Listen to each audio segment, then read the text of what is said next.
warahmatullahi wabarakatuh and good day everyone. We are the group 5 and we are going to discuss about the rule number 9 and the rule number 10. So before anything else, allow us to introduce ourselves. I am Makabanding Leilani and I'm assigned to discuss about the rule number 9. So what are the rule number 9, which is the bid evaluations. So this section explains how submitted bid are carefully assessed. It covers the process of checking compliance with requirements, evaluating financial and technical proposals, and ranking bidders to determine the lowest calculated bid or also known as LCB or highest rated bid or also known as HRB. Essentially, it ensures fairness, transparency, and that the government or client gets the best value of their money. So, ibig sabihin is that dito sa rule number 9 is dito natin makikita kung paano maingat na ina-assess ang lahat ng mga submitted bid. Sa simpleng salita or sa simpleng salita is ito yung process kung saan ini-ensure or tinitiyak ng bids and award committee o BAC na fair ang lahat ng mga bidders. Sumusunod sa rules at the same time is nakukuha ng government o client ang best value of their money also. Para masiguro or para makasiguro yung mga client talaga na yung makakapili o yung mga bidders na mapipili is that ano talaga sila or makakamtan talaga yung best value ng pera ng mga client at the same time ng government. So, we are the section or different section that nilalaman ng rule number 9. So, let us start with the section 30, which is the preliminary examination of bid. The BAC first check each bidder's submitted documents for eligibility and technical compliance using a non-dictionary pass-fail criteria. Only bidders who pass the first envelope move on the financial evaluation, where bid exceeding the ABC or with incomplete financial documents are disqualified. Only past bid are considered for further evaluation. So, ibig sabihin dito is chine-check ng BAC ang bawat submitted documents ng bidders para sa eligibility at technical compliance. So, ginagawa ito gamit yung pass or fail criteria. So, walang lulusot or walang palusot talaga dito. So, napaka-strict when it comes to this. And then, ang mga bidders na makakapasa sa first envelope ang pwedeng mag-proceed sa financial evaluation. So, sa stage na ito, kahit sinong bidder na lampas sa approved budget for the contract ABC o kulang ang financial document ay automatic na disqualified. So, sa madaling salita, ang bid na pumasa sa technical at financial check lang ang tinitingnan sa next evaluation. So, ito yung paraan para masiguro na fair, transparent, at effective ang pagpili ng pinaka-suitable at competitive na bid para doon sa project or doon sa project na kukunin. So, ito yung mga paraan or kasama sa rule na kailangan nilang gawin. So, the next one is the section number 31 and which is it will be discussed about by the other member of our group. And thank you. So, good day everyone. So, first of all, allow me to introduce myself first. So, I am Rakib Shalimar. So, today I will be discussing the section 31 which is a ceiling for bid process. So, first of all, ano nga ba ang ceiling for bid process? So, ceiling for bid process is also called an approved budget for the contract or ABC in public government. So, the ABC sets the maximum bid price. Bids exceeding these are automatically disqualified and there is no minimum bid price for foreign funded projects. So the ABC ceiling applies if documents are accessible, cost estimates are accurate, staff are trained, and monitoring system are in place. Although this condition may be waived by agreement with the funding agency. So ang section 31 ay nagpapaliwanag ng ABC ay ang nagsisilbing may pinakamataas na halaga na maaaring i-bid ng isang kontraktor para sa proyekto at kapag ang bid ay lumagpas sa ABC, ito ay automatic na madi-disqualified. So, sa sistemang pampublikong procurement sa pinamamahalaan ng Government Procurement Policy Board sa ilalim ng Republic Act No. 9184 sa Pilipinas, ang ceiling for bid prices ay opisyal na tinatawag na ABC. Ang mga bid na lalagpas sa halagang ito ay automatic na nadidiskwalipika sa proseso ng evaluation. So there are four purposes of the ceiling for bid prices. So number one is the prevents overspending. So ang events for overspending ay ang para matiyak na hindi lalagpas sa nakalaang pondo ang proyekto. So pangalawa ay ang promotes fair competition. So, Ang minimin dito ay ang lahat ng bidder ay sumusunod sa iisang limitasyon ng presyo. So, ang pangatlo ay encourage realistic pricing. So, ito ay kailangan mag-submit ang mga supplier ng makatarungan at cost-effective na alok. So, ang panghuli ay ang protects public funds. So, ito ay naiiwasan ng labis o pinataas na presyo ng kontrata. So, in short, ang ABC ay naglalagay ng limitasyon para maiwasan ng sobrang taas na bid at masiguro ang maayos na pamamahala ng proyekto. So, that's all for my part. Thank you so much. So, Assalamualaikum and good day. I am Asnur Haji Ibrahim and I will be discussing about the Section 32, yung tinatawag na bid evaluation. Ang Section 32 ay nagpapaliwanag kung paano sinusuri ng gobyerno ang mga bids para sa procurement ng goods at infrastructures projects at kung paano nila pinipili ang mga pinakamurang tamang bid na tinatawag na lowest calculated bid. So, una, bawal ang communication. Ang BAC kasama ang Secretariat at TWG ay hindi pwede makipag-usap sa mga bidders habang ongoing ang kanilang evaluation. Ito ay para maiwasan ang kanilang, para maiwasan ang favoritism o dayaan.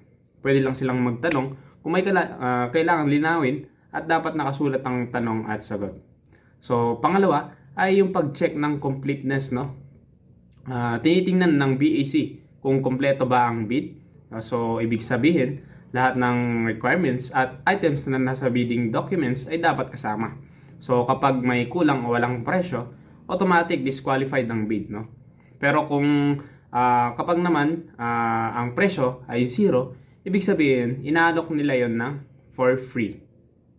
So, ang pangatlo is yung pag-check ng math errors, Sinusuri rin kung may maling computation, tulad ng maling pag-add or pag-multiply, Kinokorek ito ng BAC para masiguradong fair ang comparison ng lahat ng bids. So, ang pang-apat naman is pantay-pantay dapat ang evaluation or pantay-pantay na evaluation, So, lahat ng bidders ay pare-pareho ang treatment. Kailangan kasama na sa bid price ang lahat ng taxes, Gaya ng VAT or yung VAT at local taxes para malinaw kung magkano talaga ang babayaran ng gobyerno. Ang panglima is yung rules sa discrepancies. Ito ay kapag may pagkakaiba sa presyo at word ang susundin kesa sa figures. At unit price naman ang mas susundin kesa sa total price. Ito ay para maiwasan ang confusion at maling presyo, So, ang pang-anim ay pag-ranking ng bids. Pagkatapos ng corrections, inaayos ang bids mula sa pinakamababa hanggang sa pinakamataas, Kung ang bid ay lampas sa ABC or yung tinatawag nating approved budget for the contract, automatic disqualified na. Like for example, ang approved budget lang is 10 million. Pero yung company ang bid niya is 12 million. So, automatic disqualified na yun. So, ang pinakamababang valid bid ang magiging lowest calculated bid. So, ang panghuli, yung abstract of bids at timeline. Gumagawa ang BAC ng abstract of bids na naglalaman ng listahan ng mga bidders at ang kanilang mga prices. So, ang buong evaluation ay kailangan matapos sa loob ng 7 araw or 5 araw kung maliit naman ang infrastructure project. So, sa madaling salita, ang Section 32 ay sinisiguro na ang bidding process ay fair, transparent at walang daya habang pinipili ang pinakamurang bid na sumusunod sa lahat ng requirements. Good day everyone, I'm Gunting Muhammad Arafat. Allow me to discuss the Section 33 bid evaluation for consulting services. So as a bidder, hindi nila pwede contact ang BAC. So BAC is the Bids and Award Committees until ma-approve yung bid ranking. Unless it was a clarification to avoid unfair influence. Their primary goal by doing that is to select the highest rate bid by assessing both technical quality and cost. So, to evaluate the procedures, they use quality-based, focus mainly on technical merit, or quality cost based, balance technical quality and financial proposal. So, when they negotiate, they discuss cover project scope, work methodology, assign personnel, and financial term.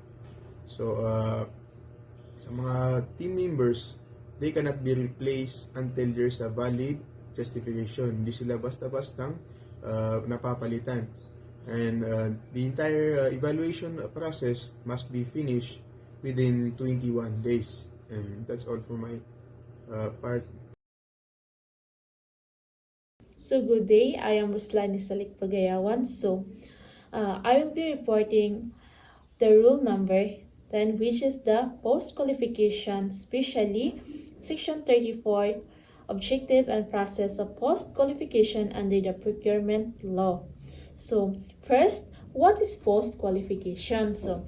Post-qualification is the process of verifying whether the bidder within the lowest calculated bid or highest rated bid truly complies with all the legal, technical, and financial requirements stated in the bidding documents. So, this ensures that the winning bidder is not only good on paper but is also capable of completing the project. So, Section 34.1, Objective. The main objective of post-qualification is to check if the bidder is responsive to all requirements and conditions in the bidding documents. So, Section 34.2, which is the required documents. So, within 3 calendar days after receiving notice from the BAC, the bidder must submit: number 1 is latest income and business tax returns.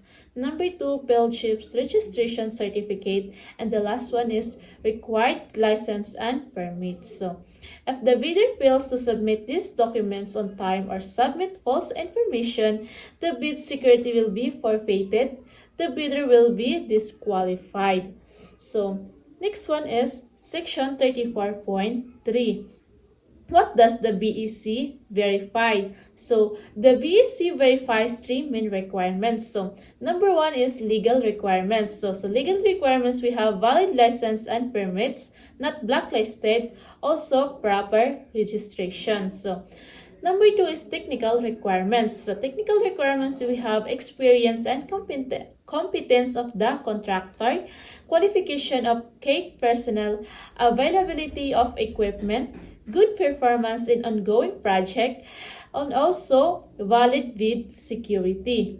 So, if a contractor has 50% or more negative slippage, poor quality work, or unsatisfactory performance due to their fault, they can be disqualified. So, last one is financial requirements. So, correct bid price, sufficient financial capacity, and FCC or credit line to ensure they can sustain the project cash flow. Next one is Section 34.4, if the bidder passes. So, if the bidder passes post-qualification, number 1 is the BAC declares them as the lowest calculated responsive bid or highest rated responsive bid. Then recommends them for contract award. Next one is Section 34.5 to 34.7, which is if the bidder fails. So, if the first bidder fails, they will receive written notice of disqualification, which is that the BAC will evaluate the second lowest bidder. The process continues until qualified bidder is found. So, next one is Section 34.8, which is the time limit. So, post-qualification must be completed within 7 calendar days. So, and exceptional cases, it can be extended but not more than 30 calendar days total.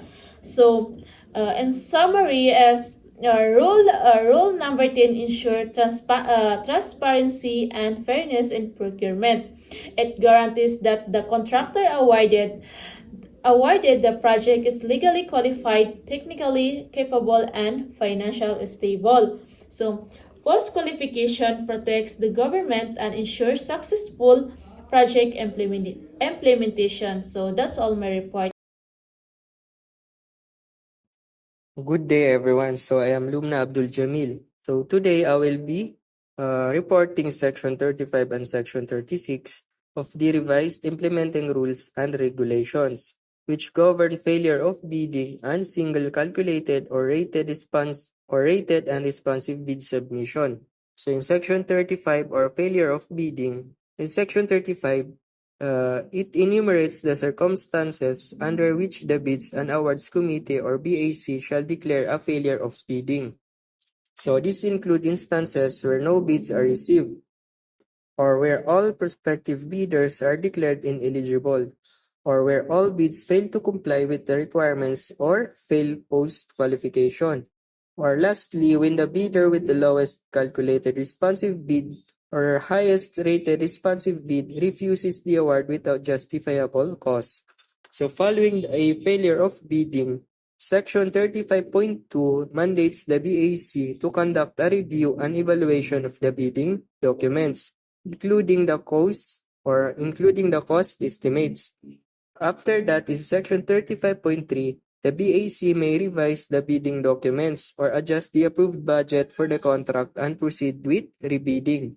So in the event of a second failure of bidding, Section 35.5 authorizes the procuring entity to resort to negotiated procurement. So let us proceed to Section 36, or the single calculated or rated unresponsive bid submission. So Section 36 allows the award of contract even when only one responsive bid is submitted, provided that the bidder meets all eligibility and responsiveness requirements. So this applies in cases where only one bidder applies after advertisement, or where multiple bidders apply but only one qualifies, or where several bidders qualify but only one submits a responsive bid. So in all cases, the procuring entity must ensure that the approved budget for the contract reflects the most advantageous prevailing price for the government.